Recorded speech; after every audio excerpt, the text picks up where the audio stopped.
We begin today's shiur, the second line from the top. You'll notice a triangle in the middle of the line and a number 2 to the side of the Gemara.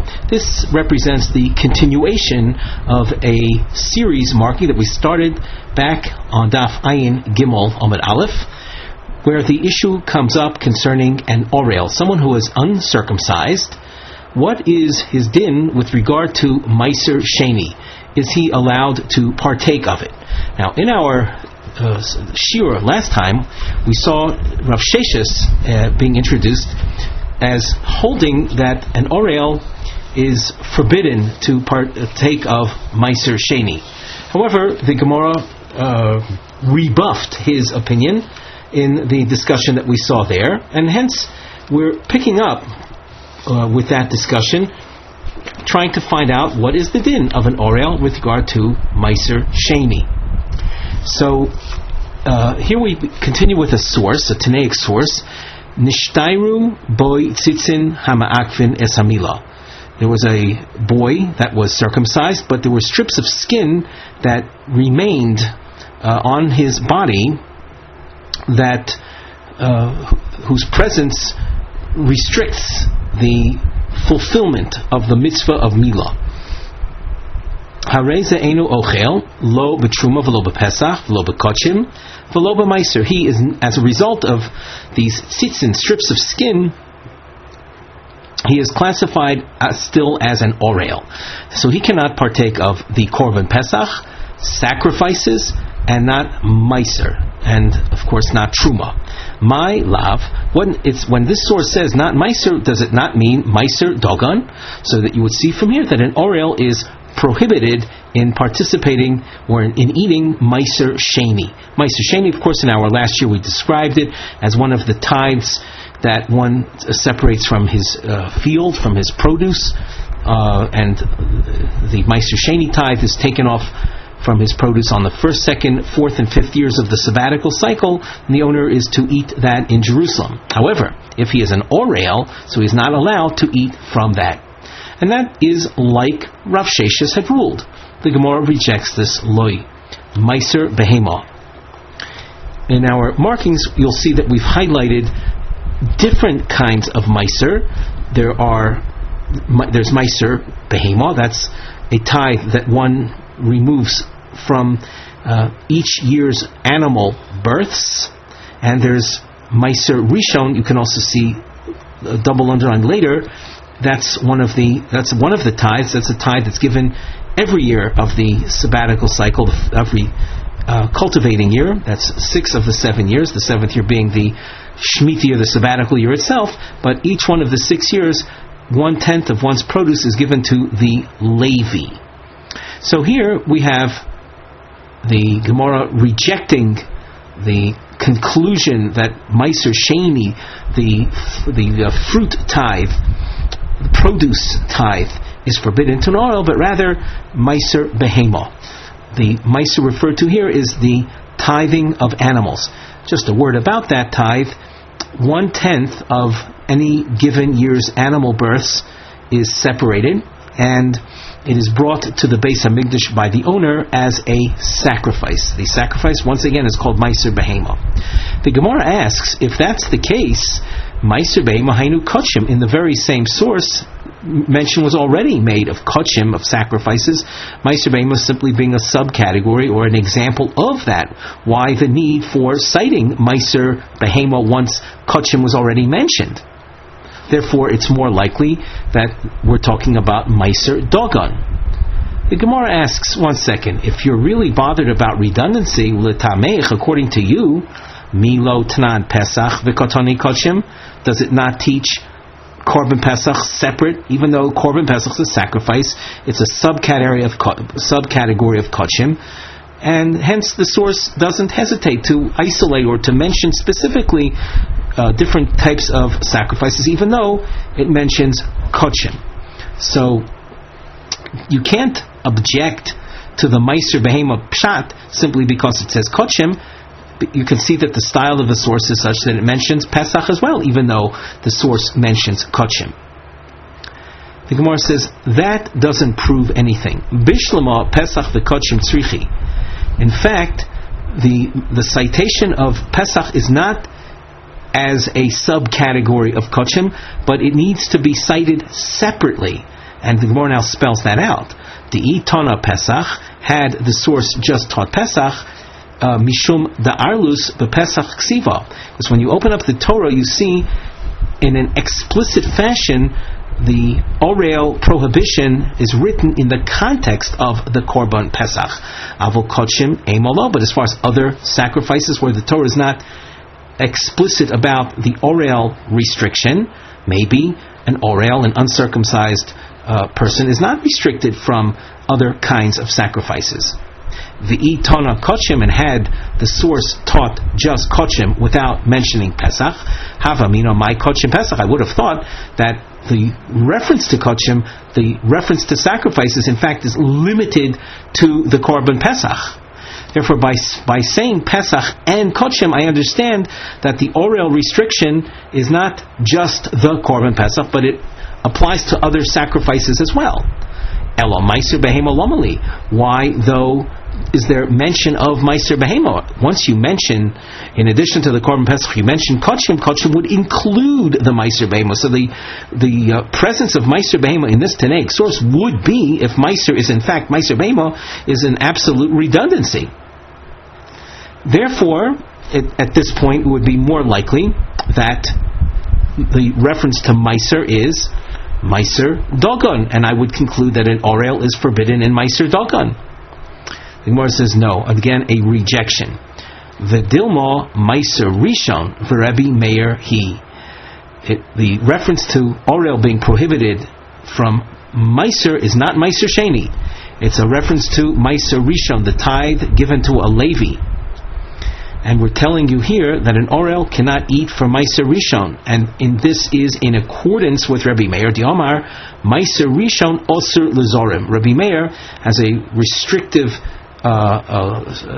stringent approach to Meiser Rishon, holding that it is not permitted, is forbidden to non-Levium, to Zorim. Zorim would be Yisraelim. So something like that, Meiser Rishon, which is in a sense similar to Truma in that respect, that it's also to Zorim, that is something an oral is prohibited from. However, Meiser Sheni, not necessarily. You don't see a prohibition concerning Meiser Sheni for the oral. Therefore, we continue. Toshma, another attempt. Miditoni Reb Chia bar Rav Midifti, from the teaching of Rav Chia, who cites the following source: Orel Osir B'Shtei Meisers. The oral is prohibited in two kinds of meisers. My love, Echod Meiser Dogon ve'Echod Meiser Behema. Now we underline the point that we're trying to conclude. And here we'd have a source that would be like Rav Sheshes, that an oral is in fact prohibited from partaking of Meiser Dogon. Meiser Dogon being the Meiser Sheni. The Gemara rejects this. Hochanami Meiser Rishon v'Rebbi Meir. This source, in fact, is also like Rebbi Meir, and that the two Meisers referred to would be Meiser Behema and Meiser Rishon. But we don't see a prohibition of an oral from Meiser Sheni. Ta Shma. Here we try again to come to a conclusion. Onain, you'll notice we've underlined three categories of people: an Onain, a Tvul Yom, and a Mechusar Kippurim.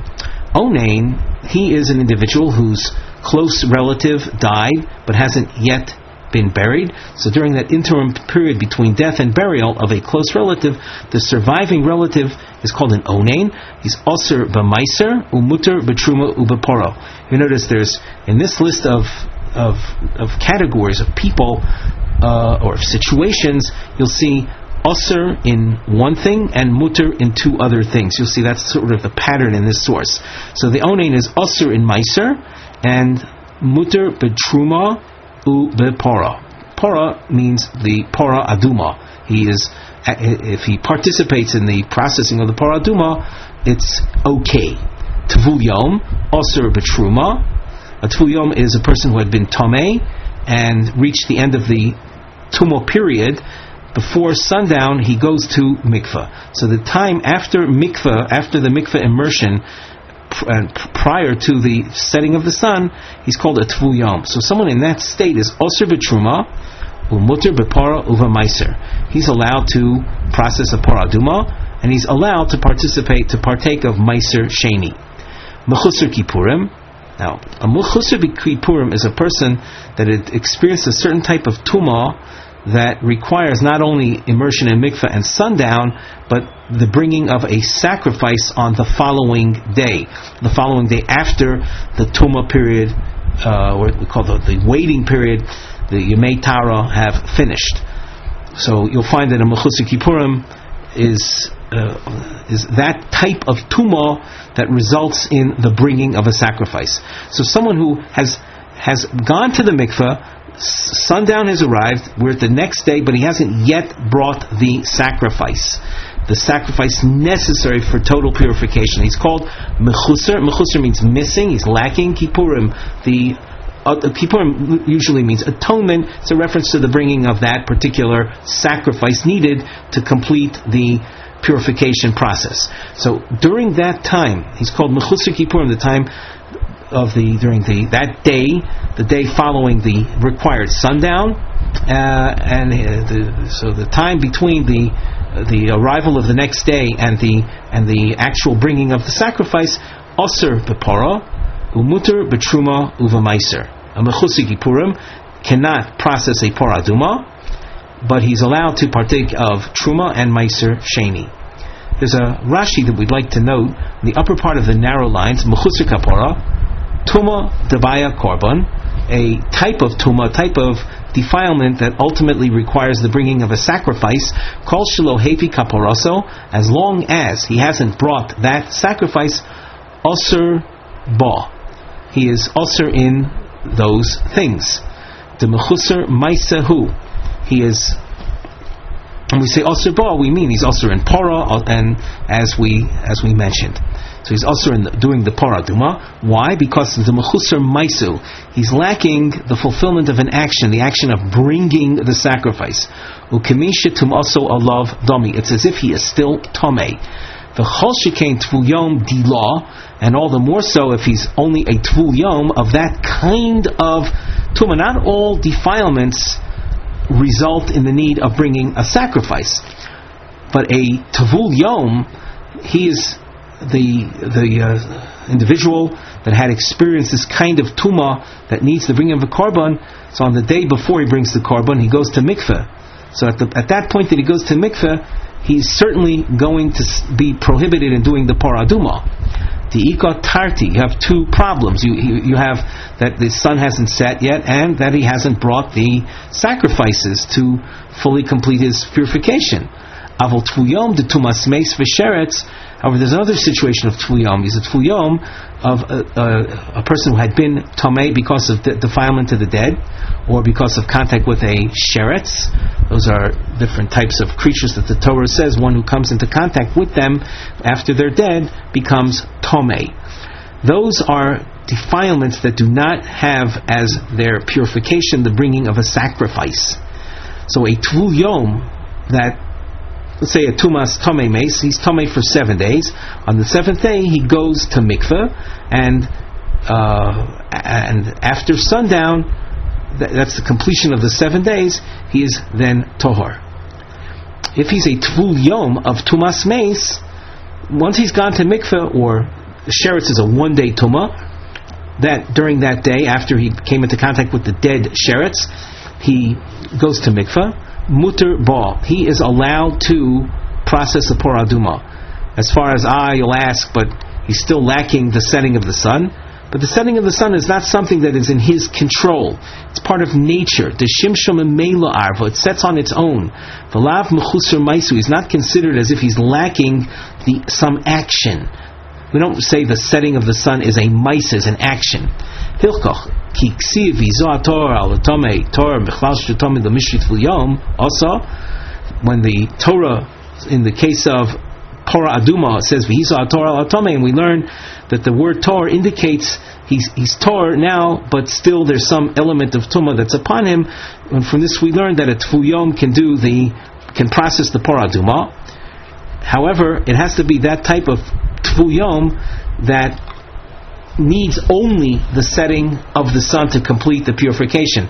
But a tful yom of that kind of tumah that also has the bringing of a sacrifice on the next day, that kind of tful yom cannot process the parah aduma.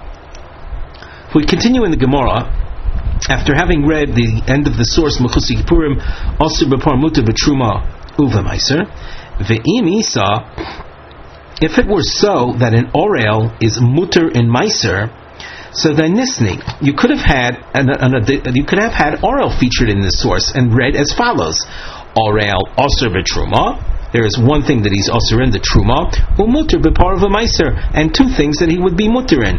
He would be muter in doing the parah aduma, and also in eating meiser sheni.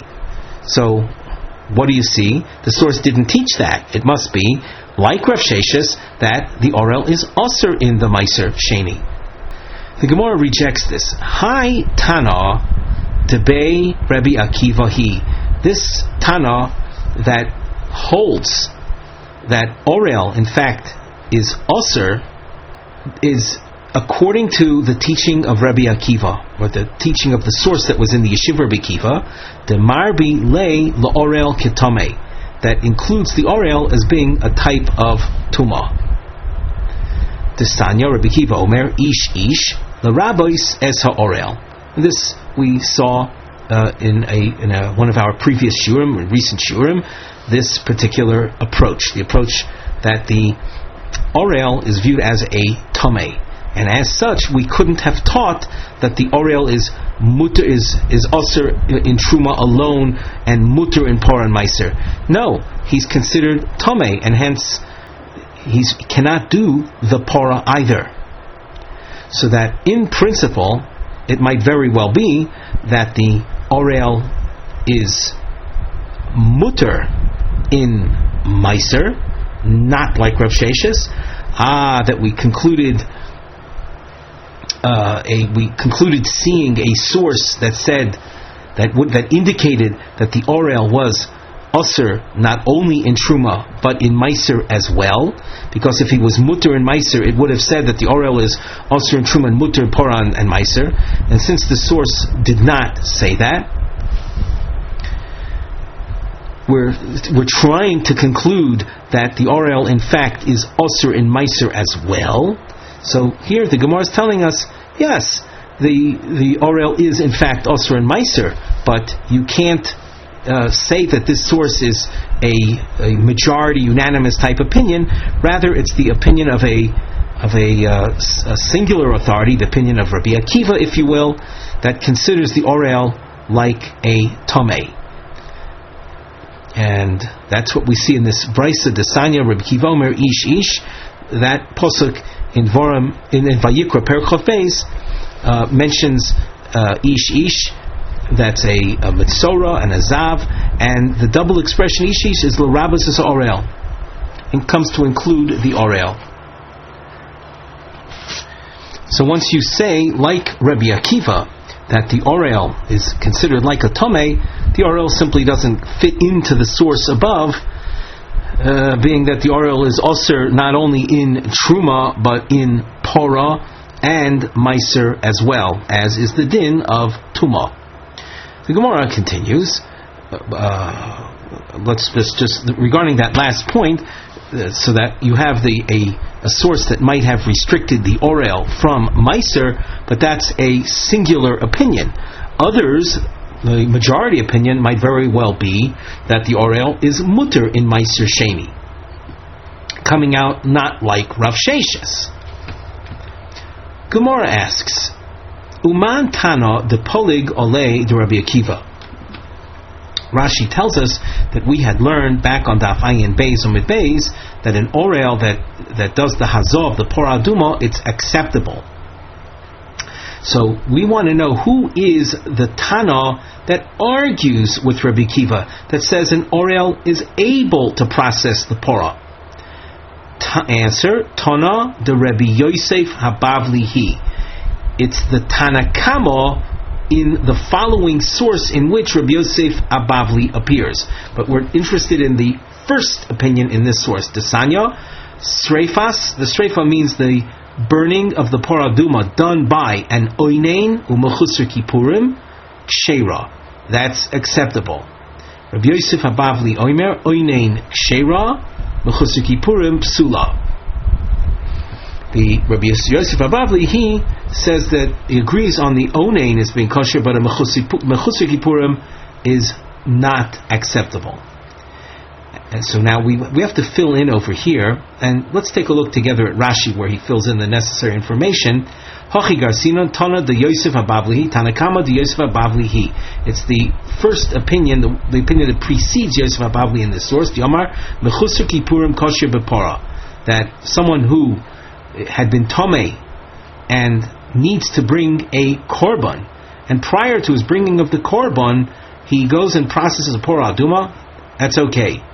V'ha masnisa du kimna krebikiva katanim mechusar kippurim pasul the porah. The source we had above that we set up like Rabbi Kiva mentioned that mechusar kippurim is also in doing the porah aduma. Well, that's like, and we said that was according to Rabbi Kiva. And just like the source above and the Tanakama here argue regarding the Mechusar Kippurim as to whether he's kosher for the Porah, it's likely that he would be the one to argue also regarding the case of Orel above, namely the source in which we saw Mechusar Kippurim also b'Porah, he would also say that an Orel is also b'Porah. The Tanakama of Yosef HaBavli, who says that a Mechusar Kippurim is acceptable for Porah, he would be the one to say that the Orel is acceptable for Porah. It's maybe worth noting that you have that Mechusar Kippurim and Orel are both cases that we say are Mechusar Maisa. But if you say that Mechusar Maisa isn't a restrictive factor, so it won't be a restrictive factor in the case of a Mechusar Kippurim, nor in the case of an Orel. Well, we continue in the Gemara. V'af Rabbi Yitzchok Sovar Orel Oser B'Maiser. When we say af, even Rabbi Yitzchok means in addition to Rav Sheshes, Rabbi Yitzchok also he holds that an Orel cannot partake of Meiser Sheni. Yom Rabbi Yitzchok, minayin the Orel she'oser b'Meiser. From where do we know that an Orel is forbidden in Meiser Sheni? Answer, Ne'amar mimenu. The word mimenu appears in the context of the Meiser. Ne'amar mimenu, the Pesach, and the word mimenu appears by Pesach as well. Ma mimenu amur b'Pesach Orel oser bo. Just like the word mimenu appears in the context of Pesach, and we know that an orel is prohibited from the Korban Pesach. By the same token, af mimenu amur b'Meiser Orel oser bo. So through this word comparison of mimenu that's found in these two topics, Pesach and Meiser, we conclude that the same laws will apply to both insofar as the orel being prohibited. The Gemara adds mufni. Now, this concept of mufni we discussed at length in one of our recent shiurim. It has to do with, in order for a gezerah shava, a word comparison method of conclusion to be effective and resilient to questioning, this is only if there is a word that is truly extra, that the pasuk for itself could have been written without that word. The lo mufni, the Gemara says, if we cannot ascertain that the word mimenu is available, mufni is available or is extra, it's available, we say available for the word comparison, ikol mifrach, there would be room to undo the comparison on logical grounds. And it's as follows, that I can't learn from Pesach to Meiser. Ma le Pesach shekein chayv alav mishum pigol v'noisar v'tamei. Pesach has characteristics that you don't find by Meiser. Pigol is a situation where a korban is sacrificed, is slaughtered with a wrongful mindset. Without getting into details, that has a wrongful mindset with regard to timing, time of eating. Nosar is where a sacrifice is left over, and Tomei has to do with someone who is Tomei that partakes of a sacrifice. He is Chayev Kores. Now, these three areas, Pigul, Nosra, Tameh, you find by the Pesach, by the Korban Pesach. You don't find that by Meiser Sheni. So, therefore, Lai, Afnuye Mufni. The word Lai means in truth. The word Mimenu is available. It's extra. So, therefore, we can make the Gzeira Shava, not worry about this difference or these differences. My Mufni. So here the Gemara wants to know which word or which pasuk has the word mimenu that is extra. Once again, we're making a gzeira shava between Pesach and Meiser Sheni in order to ascertain, in order to establish that an orel should be forbidden in Meiser Sheni just like by the Pesach. In order to make that gzeira shava, that word comparison, we have to establish that the word mimenu is available. So where is this availability? Now notice we have a very long answer. This whole section of Gemara is dedicated to this answer. Omar Rava, Omar Yitzchak, Tlosa mimenu ksivi bePesach. You'll find the word mimenu written 3 times. And Rashi spells them out, the 3 different psukim. You find mimenu 3 times by the Korban Pesach. Chad legufei. One is for itself, meaning the Pesach itself. For example, if the Torah says Al tochlu mimenu, no, don't eat from the Korban Pesach under roasted, so the word mimenu means it, the Korban Pesach itself. It's not there to infer from it to other things. V'chad l'gzero shafa, one of the mimenu words is there for the purpose of comparing Pesach to the other topic, to Meiser Sheni. V'chad, the third mimenu, well, is dependent on, if you'll ask what it's there for, it's dependent on 2 different opinions. L'man d'omar bo akosov litein loch aseh achar lo yisaseh. There's a pasuk that says v'hanosar mimenu ad boker bo eish tisoref. So according to the opinion that says that the Torah writes the burning of the noser, of the leftover meat, litein loch aseh, to provide a positive command after following the negative command where the Torah had said lo sosiru mimenu ad boker, don't leave over any of it till the next morning. Finish the entire Pesach at night. So according to that Manda Omar, we say Aidi de ksiv nosar, ksiv nami mimenu. This third mimenu is really there since the Torah had to state the positive command following the negative command. The negative command said lo sosir mimenu ad boker, and the positive command was v'hanosar.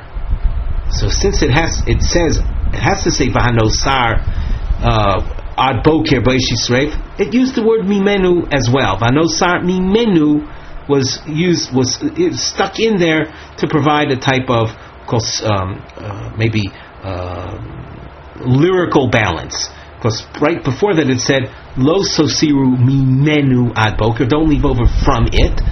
That's the negative command. The positive command, that which is left over from it, and here you have that repeat of mimenu. Ulaman di Omar, according to the other opinion that says litein lo boker sheni l'sreifaso, that the reference in the pasuk vanosu mimenu ad boker bo'esh tisareif is telling me that you don't burn it that very next morning. The very next morning is the 15th of Nisan. The Korban Pesach is eaten at the night ushering in Pesach, the night of the 15th, and the next morning is Pesach day itself. It's a holiday. So there is an opinion that says that the pasuk that writes v'hanosar mimenu ad boker, it's there litein lo boker shenis reifas. It's coming to tell me you don't burn it immediately on the morning of the 15th of Nisan, but rather you burn it in the morning of the 16th of Nisan.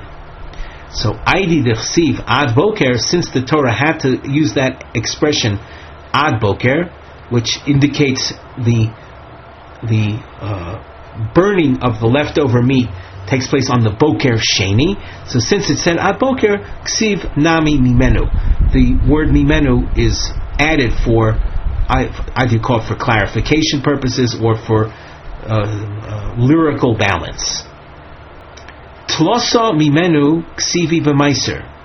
Since we mentioned that the word Mimenu appeared by Pesach in one of the three instances, it was there in order to facilitate the Gezerah Shava. We also are noting that there are three Mimenus that are written in the case of Meiser. Rashi spells those psukim out as well in an abbreviated form, but in each one of the examples that Rashi cites, you would add the word Mimenu. So there are three psukim in which Mimenu appears in the context of Meiser Sheni. Chad legufei. One is for itself. In other words, it's not there to extrapolate to other cases or to infer things, but rather it's telling me about the Meiser Sheni itself. V'chad, one of the second Mimenu in the of the three that are written by Meiser Sheni is teaching me L'cheda Rebbe Avo Rabbi Yochanan. It's for the Rabbi Avo Rabbi Yochanan's teaching, who allows Hadloka, the lighting of Truma Shenitma. So the word Mimenu by Meiser is telling me by Meiser that Meiser Sheni that became Tameh, you're not allowed to burn it. From it you cannot benefit in its burning, but in another case, namely Truma that became Tameh, you can use as a fuel. V'chad l'dereish Lakish, and the third Mimenu by Meiser is for Reish Lakish's teaching. The Omar Reish Lakish, Omar of Samya Minayin l'Meiser Sheni Shenitma Shemuta l'Sucho. From where do you know that Meiser Sheni that became Tameh, you're allowed to anoint yourself or smear it on yourself? Shenemar, the pasuk says V'lo nasati Mimenu l'Meis, and here you have the word Mimenu where the owner declares, I didn't use any of it for a corpse. I didn't use the Meiser Sheni, or more specifically the oil of Meiser Sheni. It's olive oil that you are to tithe. So I didn't use any of it for a corpse. L'meis hu d'lo nasati. The pasuk is then leaving room for inferring that the person would say, yeah, I didn't use it for a corpse. Ha l'chai dumya d'meis nasati. But I used the oil for someone who's living, that has in the same sense of the way you would use it for someone that's dead. So, Eiz davar sheshave b'chayim v'meisim. What type of oil use would be similar to the life like the living like by the dead? Have omer zu sicha. This has to do with anointing. Someone who's dead obviously isn't going to benefit from its being from drinking it, from using it as a salad dressing, but the body is treated with a smearing of oil, just like someone who is living might smear on himself body oils. In making a gezerah shava that is resilient to questioning, the gezerah shava would have to have an extra expression, or the word being used for the gezerah shava would have to be considered mufne, or extra, or available on both sides of the equation. Up till now, we have established that the word mimenu in the Meiser Sheni Pesach gezerah shava, the word mimenu was available amongst the Pesach mimenu words. Hence, if you skip the bracketed section momentarily, the Gemara raises this issue, Va'akati mufne mitzad echadhu. But still, the gezerah shava is available or open to learning only on one side of the equation. Well, hanicha leman domar lemeidin ve'meshiven. This is fine. It works out well according to the opinion that says that when you have a gezerah shava open on only one side, you learn the Gzeira Shava, and don't question it. But according to the opinion that says that although you can attempt to establish the Gzeira Shava, you nevertheless can question it. And here we have what to question. We can say that Pesach is chayav and pigul noiser and tomei, masha'ein kain, as opposed to meiser sheni. So we're going to be struggling with this issue of how do we establish a solid, unquestionable Gzeira Shava. We'll go over that point shortly, but we have to go over the bracketed section. The last point that had been mentioned in the Gemara before the brackets was that the word mimenu in the context of Meiser Sheni was found in the pasuk where it said Lo nosati mimenu lemeis, and from this we learned that you didn't use the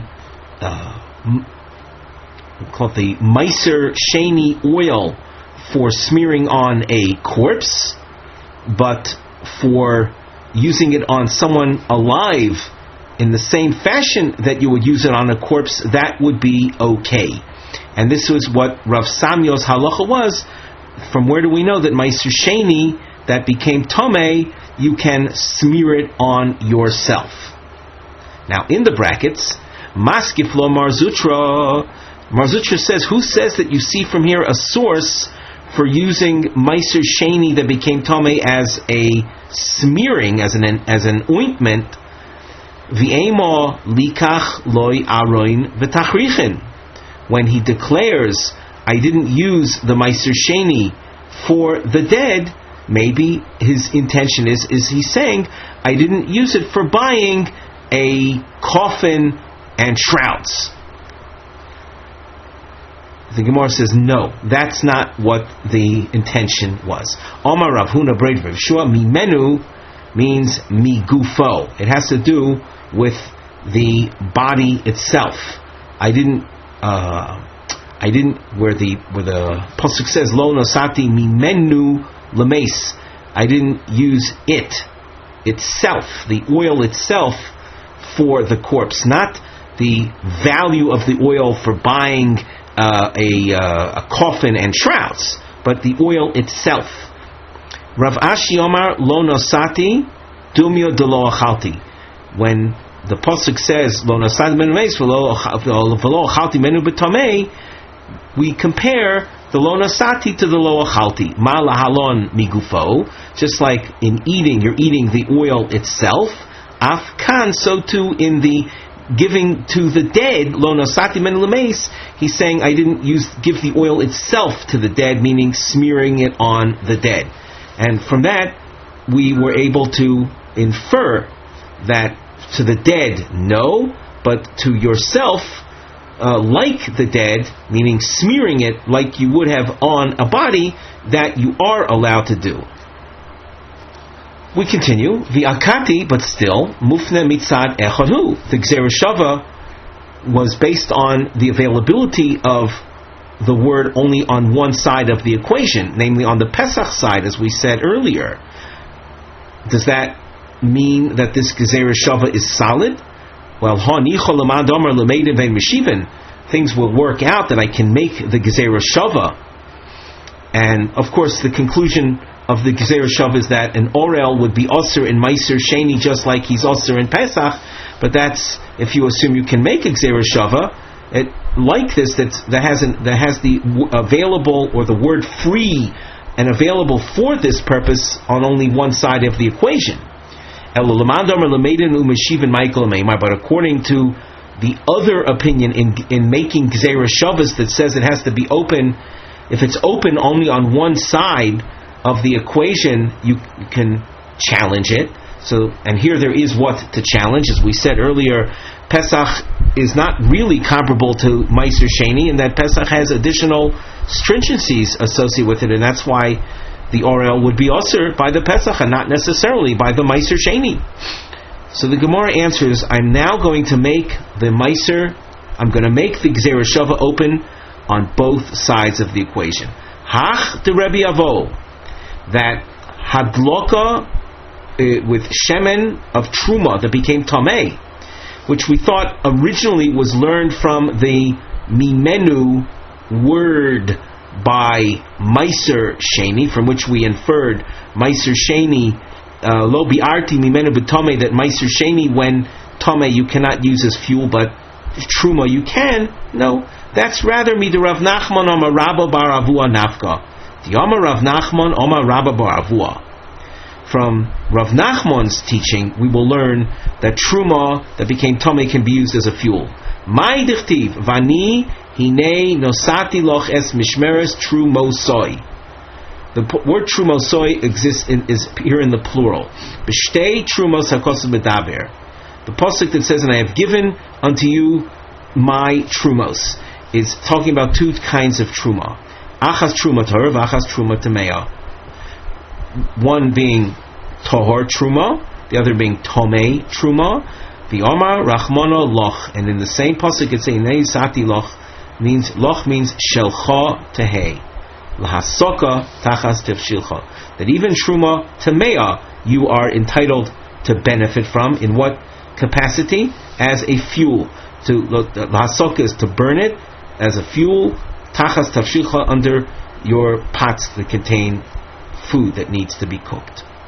So by having learned a truma shenitmes serving as a fuel from this other source of mishmeres trumosoi, I free up the mimenu word by one of the mimenu words by the Meiser Sheni. This, by the way, you can see we've used arrows on the to the immediate left hand side of the Gemara text.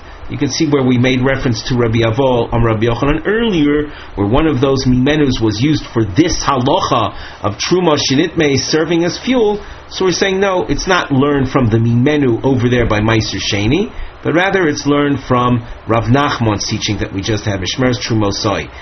That having been done, we free up one mimenu by the Meiser Sheni, and hence I have an extra mimenu by Meiser Sheni. I had an extra mimenu by Pesach. It's two extra words on both sides of the equation.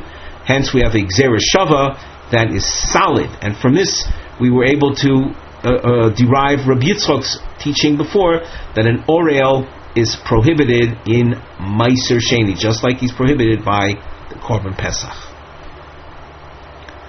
The Chol HaTameim, this is from the Mishnah on Daf Ayin Amud Aleph. It says all Tameim lo yochlu betruma. Mino hanimili. From where do we know the rule that truma demands tahara? That in order to consume truma, we have to be in a state of ritual purity. Omar Rav Yochanan Mishum Rav Shmuel Omar Kro Ish Mizera Aroin V'hu Tzarua Oizov. Pasuk goes on to say Bakodoshim lo yochal ad asher yitar v'nogeh b'chol tomei nefesh oy ish asher teitzei mimenu shichva zera. That's the pasuk. The pasuk describes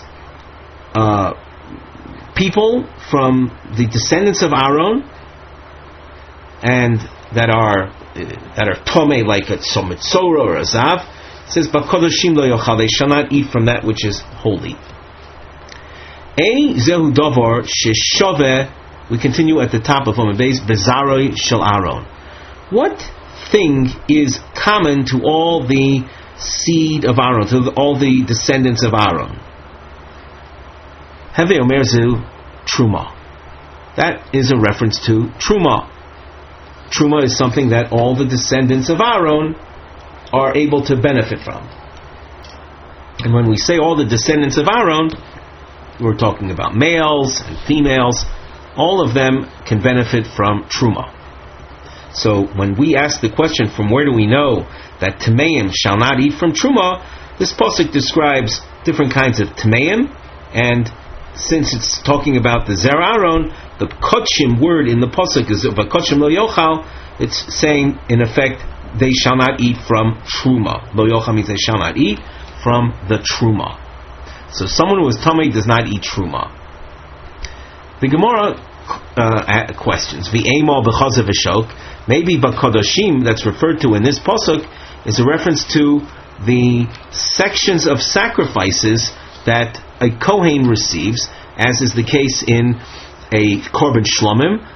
From every korban shlomim that's slaughtered, the kohen is to reave the chazeh and shok, different parts of the animal, without getting involved with translation. The Gemara says, well, eina b'choizeres. The word chozeres is a reference to a bas kohen, that when she was the daughter of a kohen, when she was single, she was eating not only of truma, but as part of her father's house, she was also able to eat from sacrifices that her father, the kohen, had received the portions, like in the case of chazav v'shok. However, a girl from a kohen house that gets married, in the event that she gets divorced, or even if she becomes an almona, if she becomes a widow and she goes back to her father's house, she goes back to eating truma, but she does not go back to eating the korban portions that her father had received. So therefore, it's not what the pasuk refers to when the pasuk said, "Ish ish mi zera Aaron," that which all zera Aaron can benefit from. That's truma, but not chazav v'shok, because not all zera shel Aaron benefits from that. You have the bas kohen that goes back to her father's house, as we described. This she doesn't resume receiving that portion. The Gemara asks, well, truma nami eino b'chalola. If a kohen marries a divorcee, and they have a daughter, that girl is a chalola. She's disqualified from the kuna, and as a result, she doesn't get truma. So, and yet she's the daughter of a kohen. So, why do you choose to say that the pasuk is describing someone who's tamei not to eat truma, and you disqualify, or you discounted that the pasuk was talking about chazav v'shok on the grounds that eino b'chozeres? Well, truma is also forbidden to a chalola. The Gemara answers, chalola lav zaro da'aron hi. When a child is a cholol that is born, they're not considered the seed of Aaron. They're not considered from the descendants of Aaron. So, even though genealogically, physically speaking, genetically, she might be the descendant of Aaron, but nevertheless, halachically, she is cast out of being categorized as Zaro Shel Aaron. Once again, we're talking about a chalola. This is a child born from a kohen who married a divorcee, of course, against the Torah. The Gemara asks, Umimai dahai ad asher yitar, means, now ad asher yitar was in the pasuk that we read, Vayikra Perek Chav Beis pasuk Daled. Who is to say that ad asher yitar is a reference to ad di'ikla herav shemesh, that the tamei person is restricted until sundown, which is characteristic of truma? Emo ad demaisi kapara. Maybe the pasuk, even if you say, as we proved, is referring to truma, but ad ashirta means until they bring their sacrifice. There are different kinds of tuma, of tameim, that it's not enough that they immerse in the mikveh and experience sunset, but on the next day afterwards they have to bring a sacrifice. So maybe in order to eat truma, a person would need to bring the required sacrifice as well. We're speaking in somewhat abbreviated terms, but there are a series of different kinds of tuma, like a mitzora, a zav, a zova, that even though they waited the requisite purification days, plus went to the mikveh, plus experienced the sunset of that final day, the next day they have to bring sacrifices as is ordained by the Torah. So who is to say that the permission to eat truma is dependent on the setting of the sun? Maybe it is dependent on their bringing of sacrifices. By the way, if this discussion sounds even vaguely familiar to those of you who have learned Maseches Brachas, don't be surprised. This is found on the first daf of Maseches Brachas. The Gemara responds, says, Lo salka daitoch, to suggest that the pasuk is speaking about when it says Ada Asher Yitar, that the person who was Tomei cannot partake of Truma until they bring their required sacrifices. That cannot be said. The Tana Debei Rabbi Shmuel. Now this diamond marking, you'll see, will be of value for the Gemara on Daf Ayin Hey Omen Aleph. So we'll appreciate this marking more later on. So the teaching from the Yeshiva Rabbi Shmuel states, Bezav Baal Shtei Riyos Uvemitzora Musgar Hakosov Medaber. This pasuk of Ishish Mizer Aaron Vayikra Perichov Beis pasuk Dalin, according to this authority of Tana Debei Rabbi Shmuel, it's talking about a zav that had only 2 sightings. A zav is a male that had 2 emissions. These emissions are not something we're necessarily familiar with today. We'll say the common male type emission, but it's called the zav emission. And we know that a zav is featured in the Torah. If he has 2 emissions on 2 successive days, or 2 on one day, he has to observe 7 clean days. If he has 3 emissions, not only does he have to observe 7 clean days, but he also has to bring a sacrifice on the 8th day. However, if he had only 2 sightings, there is no sacrifice. Uva mitzora muskar is a mitzora that has been isolated for a temporary amount of time, for a week, in order to establish whether the tsaras is a full-fledged case of tsaras or possibly not. So a person who is in a state of muskar, when he leaves that state, he does not bring a sacrifice. And how does Tana Debei Rishon know that?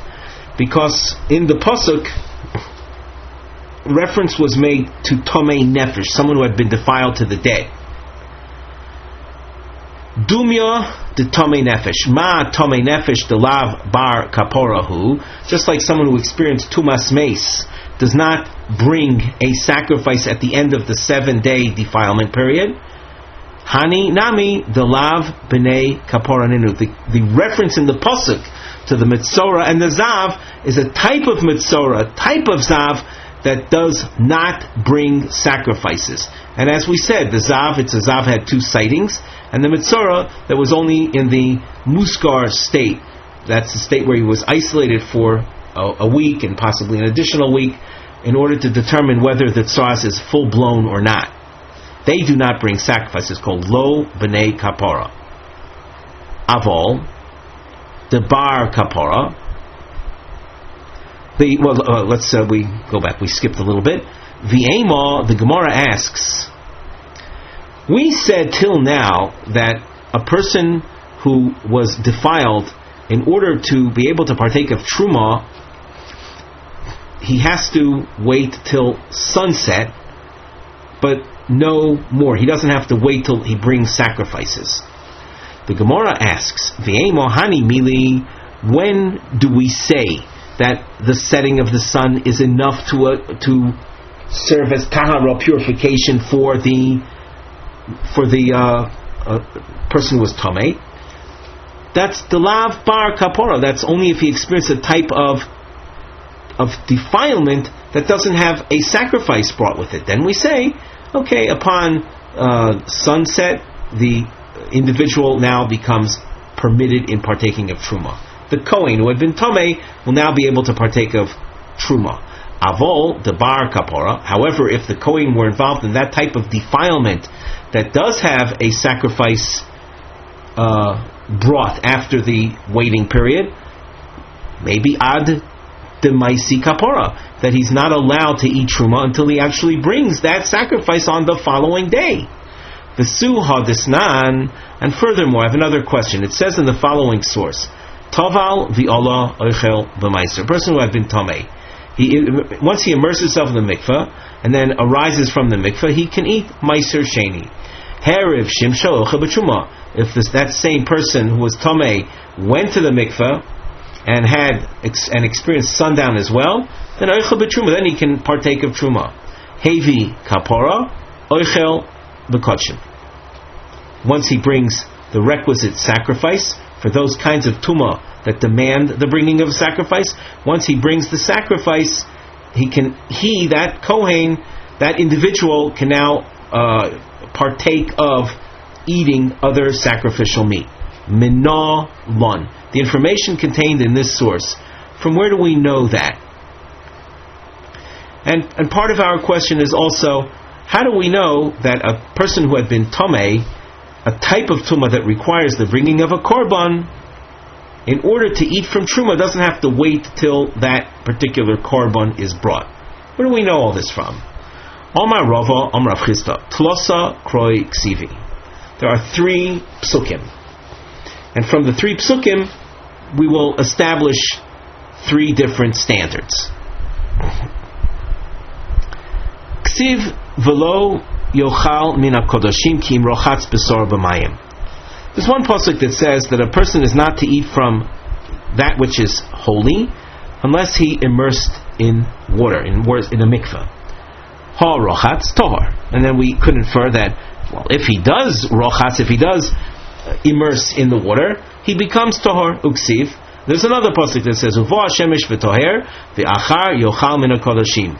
Uvo hashemesh means the sun sets, v'toher, then he becomes purified, and then he can participate in that which is kodesh, holy. Uksiv, another pasuk says v'chipro le'al kain v'tohera. This is a reference to a woman that had given birth. The kohen offers her sacrifice, and then she achieves tahara. She achieves, with the bringing of the sacrifice, purification. So how we have 3 psukim indicating 3 different standards for achieving purification. One is simple immersion in the mikveh. The second one is waiting till after the sun sets. And the third is only after specific sacrifices are brought. Can we resolve all these sources? The Gemara says, Ha ketzad, how are we to understand these? Kan b'maiser, kan l'truma, kan l'kotshim. The first pasuk that said ki im rochatz besor b'mayim, and that immersing yourself in the water is enough, that's l'maiser. That's in order to enable someone that was tamei that can now partake of maiser sheni. Kan l'truma, the pasuk that indicated setting of the sun is needed in addition to immersion in the mikveh, and after the sun sets he's considered purified. That's for purposes of eating truma. Kan l'kotshim, and the most greatest imposition or strongest standard, meaning that you have to have, in addition to the mikveh and immersion, in addition to sunset, you have to wait till the next day and the bringing of the sacrifices. That's l'kotshim. That's to enable the individual to partake of eating sacrifices. The Gemara asks, "V'epu chana."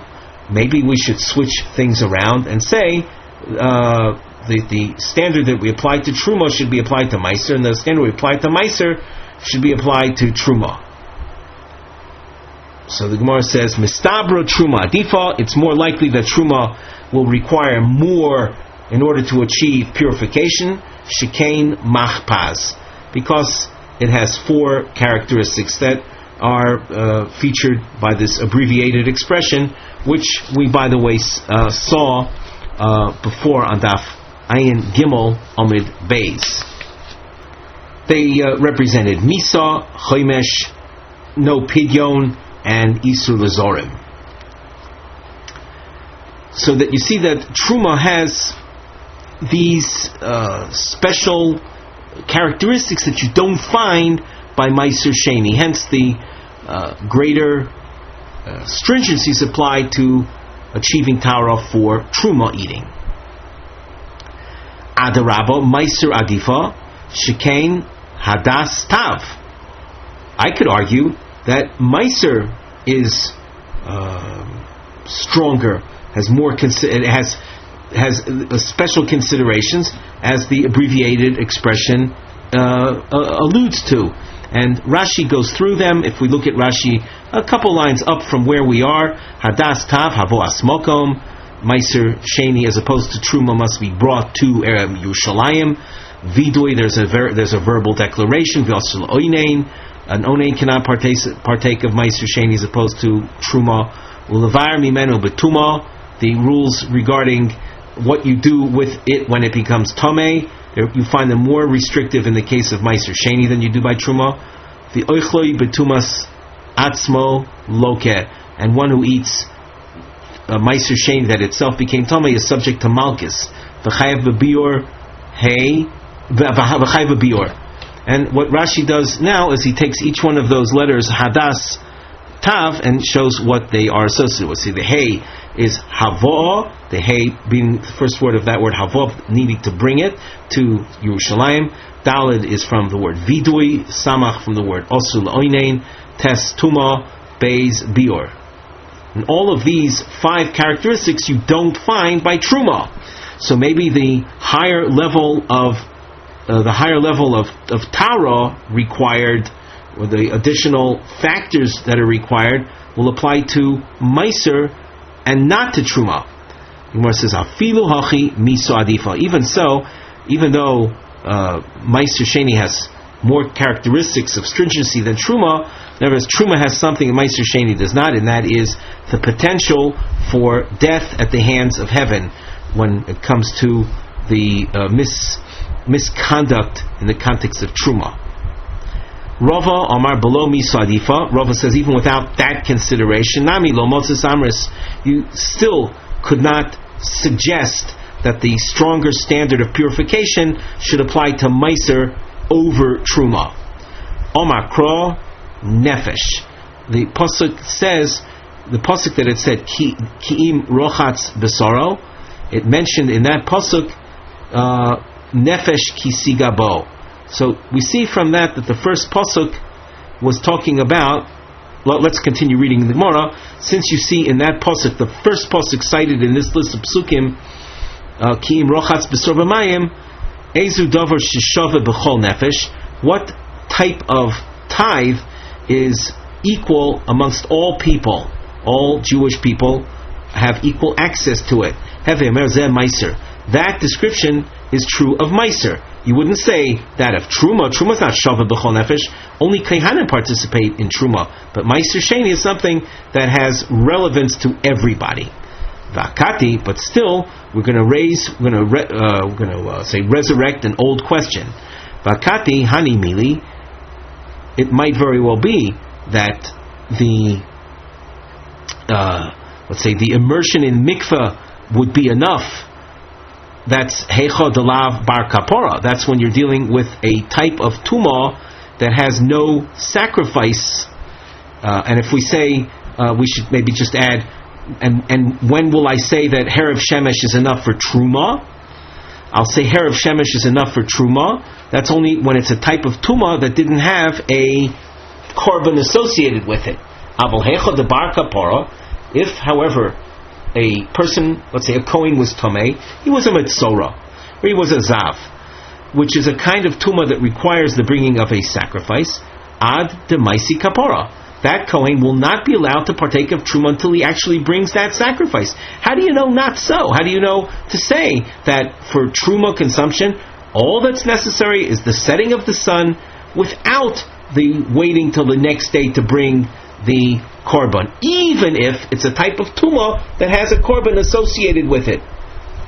Omar Abaye, Trey Kroi Ksivi Bioletis. There are 2 psukim in the context of a woman who gave birth. A woman who gives birth becomes Tameah and also brings a sacrifice eventually. So she is an example of a type of tumah that's bar kapora.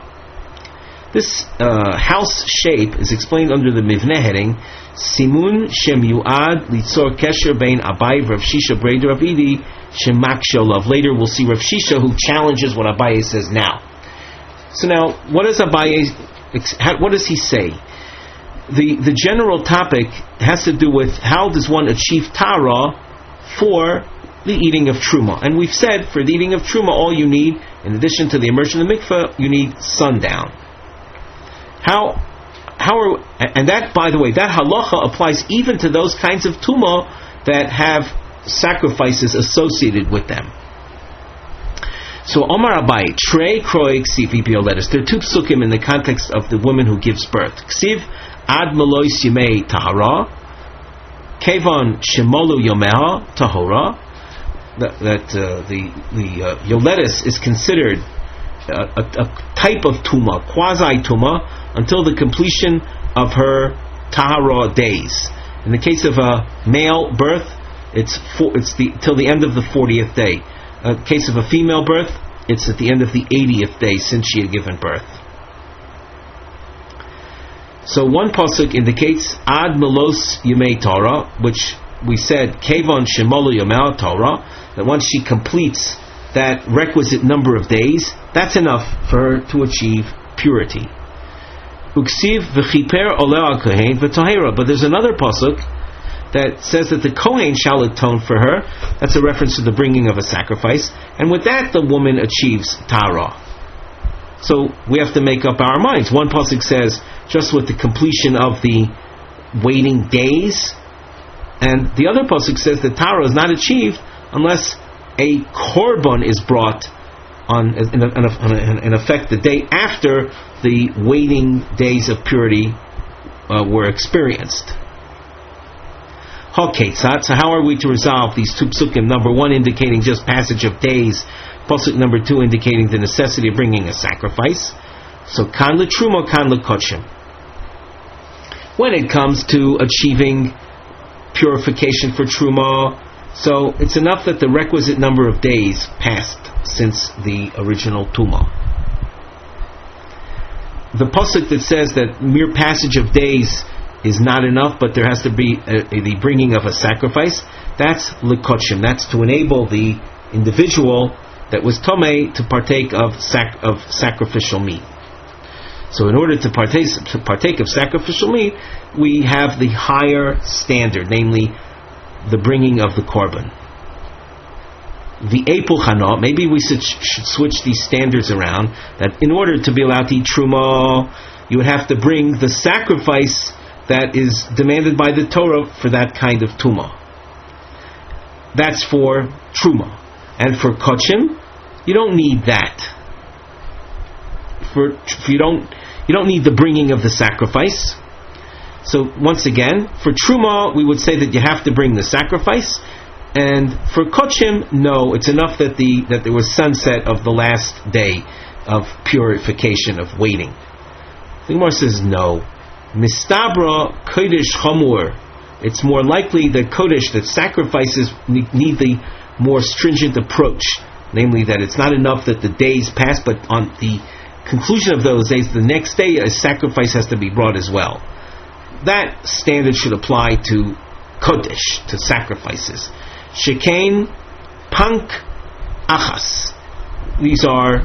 It's an abbreviated expression with all the points of, we'll say, severity and uniqueness that you find by kochim. And since kochim has these examples of severity,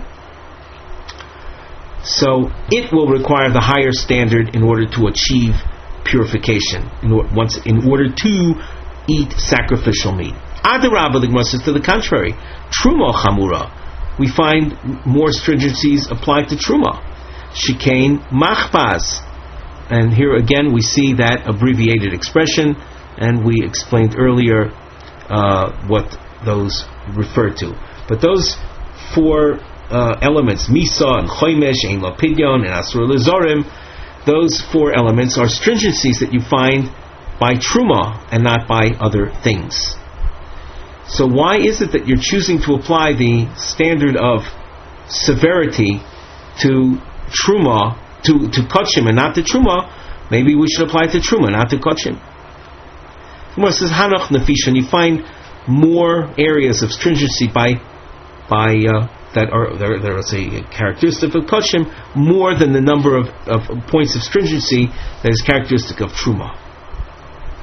Rava Omar, below Hanach Nafishan, Rava says even without that consideration that Kodshim has more stringencies than Truma, still low, once again, below Hanach Nafishan, low Motzis Amris. You can't suggest that we would apply a greater chumrah, greater stringency to truma over sacrifices.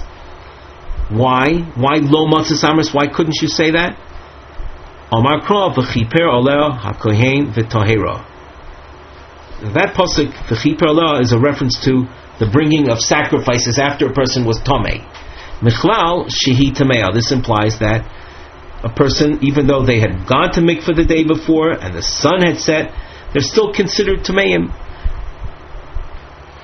If you were to think that this pasuk of v'chiper oleh hakohen v'tahera is referring to kodshim, referring to sacrifices, and contrary to what we thought, that Harav Shemesh would be enough. Let us just backtrack for a moment with regard to what Rava's point is. Rava is saying without the first answer, we could still come to this conclusion that Truma is requisite of only Harav Shemesh, and for Kodshim you need to have the bringing of the sacrifice on the subsequent day.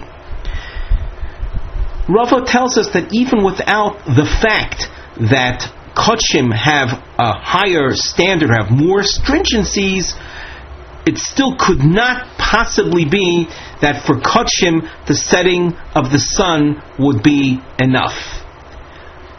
And how does Rava know that? Because the pasuk says regarding the bringing of sacrifices after the Tumah period, it says v'chiper oleh hakohen v'tahera. And from that word v'tahera we learn michlal shehi tameya, that up till the bringing of the sacrifice, the individual has the status of tumah. V'i salka daitoch bekodshim, we're of course reading in the Gemara, if you were to think that for kodshim, that for being allowed to eat sacrificial meat, the setting of the sun would be enough, well, a person like that, is it not so that he is still considered quasi-tomei from the fact that only until the next day, after the bringing of the sacrifice, do they achieve full tara? As we saw in the pasuk, v'chiper oleh hakohen v'tahera, only after the bringing of the sacrifice, which is alluded to by the term v'chiper oleh, only then are they tahor. So if you're going to say that for eating sacrificial meat, the setting of the sun is enough, that very person is a type as quasi tomei, and ikri kan, I would then have to refer to this another pasuk that says va'bosar asher yiga b'chol tomei lo yochal, sacrificial meat that comes into contact with any form of tumah, you cannot eat it. So it's not possible that for the eating of sacrifices the setting of the sun would be enough when that very person needs to bring a sacrifice the next day. Because now we're repeating ourselves, that since he needs to bring a sacrifice the next day, up till that point he's called tomei. And someone who is called tomei that would be touching sacrificial meat and eating it would be in violation of this pasuk that says va'bosar shiga b'chol tomei lo yochal elo shma mino betruma. Rather, you have to conclude that the standard of setting of sun being enough to achieve tara, that's only for the eating of truma. Maskif law Rav Shisha brei de Ravidi. We pointed out earlier that the house marking is here to enable us to tie Rav Shisha into Abaye. Well, Rav Shisha asks on Abaye, Omi motzis amris truma ksiva hacha. The pasuk that Abaye cited, one of the two psukim that he cited was v'chiper oleh hakohen v'tahera. how can you say that pasuk is referring to? Let's say this. Let's just repeat ourselves. One pasuk said ad melois yemei tara, and the other pasuk said v'chipra le'ah kohen v'tohera. So Rav Shisha asks, Umi motzes amas truma ksiva hacha. How can you possibly say that in this topic, which is referring to the yoledes, it's referring to that's what Abaye said, the two psukim that deal with the yoledes, who is to say that truma is alluded to there whatsoever? V'hatanya. The pasuk says in that context, Daber el bnei Yisrael, Ein li elo bnei Yisrael. We're talking about the psukim that are found in the parsha of the Yoledes, Vayikra, Perek, Yud, Beis. It says Daber el bnei Yisrael, and I would say from that refers only to the Jewish people, pure bred, pure pedigree Jewish people. Giyores v'shivcha mishucheres minayin. How do I know that the parsha is alluding to a convert and a free bondmaid as well? Talmud lomar isha. The pasuk says isha ki sazria. The word isha means a lady, any kind of lady, whether she's from Jewish descent or she's a convert to Judaism or she's a freed bondmaid. V'yisalka daitach betruma. If you are to think that parsha Vayikra, Perek, Yud, Beis is dealing with what is necessary in order to come to truma eating, Giyores v'shivcha, benois, meichal, truma ninu. Where in the world do we find that a convert or a freed bondmaid is eligible for eating truma? So we have this parsha dealing with the yoledes, dealing with the woman who gave birth, and after she gives birth she's in a state of tumah, and she needs to achieve Tara, but for what? To suggest like Abaye that it's to achieve Tara, amongst other things, for the eating of Truma, that's very unlikely, because the Parsha of birth includes the Gioris and the Shivcha Mishucheres, and Truma has no relevance to them. Omar Rava. Rava responds to Rav Shisha's question, and he says, Velo, and is that not so? V'hoksiv b'chol kodesh lo siga l'rabois hatruma. And notice this is again from Vayikra Perek Yud Beis pasuk Dalid, and so therefore the pasuk is including truma.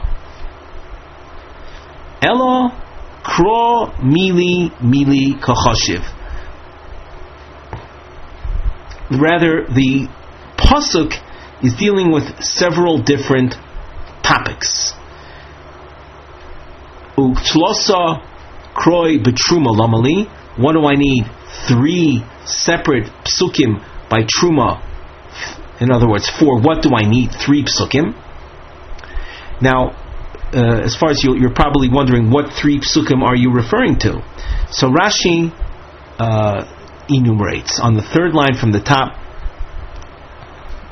Uktlosa kroi betruma. You have B'Kodashim lo yochal ad sheyitar. That's Vayikra Perek Chof Beis Posuk Dalid. V'ukim noliel minei b'truma kosa medaber. Dover hashava b'zar shalar. And we established that posuk of B'Kodashim lo yochal ad sheyitar was a reference to something that's found by all of Aaron's descendants. That's truma. The posuk says Uvo hashemesh v'toher. And there's another pasuk that says Ad Melois Yemei Tahara. So you have 3 separate psukim referring to Truma. What do you need these psukim for? Utsrichi Dei Me'ad Asher Yitar Perek Chof Beis Pasuk Dalid in Vayikra. Had I had just that, Lo Havi Yodana B'mai. It says that one cannot partake of truma until they become tor adashita, but it doesn't tell me how. Kosav Rachmana uvo hashemesh v'toher. Hence, I have another pasuk that says, also in Vayikra Perek Chof Beis pasuk Zayin, which tells me that the tara is achieved by the setting of the sun. The kosav Rachmana uvo hashemesh v'toher. And had I had just that, Hanimili, I would have thought that's true. The setting of the sun is enough that's the lav bar kapora. That's when you're dealing with those kinds of tumah that don't have a sacrifice brought at their conclusion. Aval the bar kapora, but that kind of tumah that entails the bringing of a sacrifice at the end of the tumah period, emo adamaisi kapora, I would think that they are not allowed in truma eating until they bring that korban. Therefore, kosav rachmona ad melois, that for truma purposes, all you need is the completion of the number of days that are required. The kosav rachmona ad melois, had the posuk said just that, have amina afilu below tevila, I would have thought that it's sufficient just that there's the passage of days, the required waiting period is enough, even without immersion in a mikveh. Kosav rachmona ad asher yitar. Therefore, we have a posuk that says ad asher yitar, which implies that the passage of the days is not enough, but something additional is required. Hence the reference to immersion in a mikveh. So what we just saw was the Gemara explaining the need of all the different psukim that you find in the context of tumah and achievement of tara in the context of truma eating. We want to go over just one detail that we sort of glossed over earlier. We had Rav Shisha Braid Rav Idi at the bottom of Ayin Dalon Beis raising a question on Abaye, who said that the psukim dealing with the psukim that were cited earlier, 2 psukim are found in the context of a yoledes, and one of the psukim was there to teach me about the tara for truma purposes.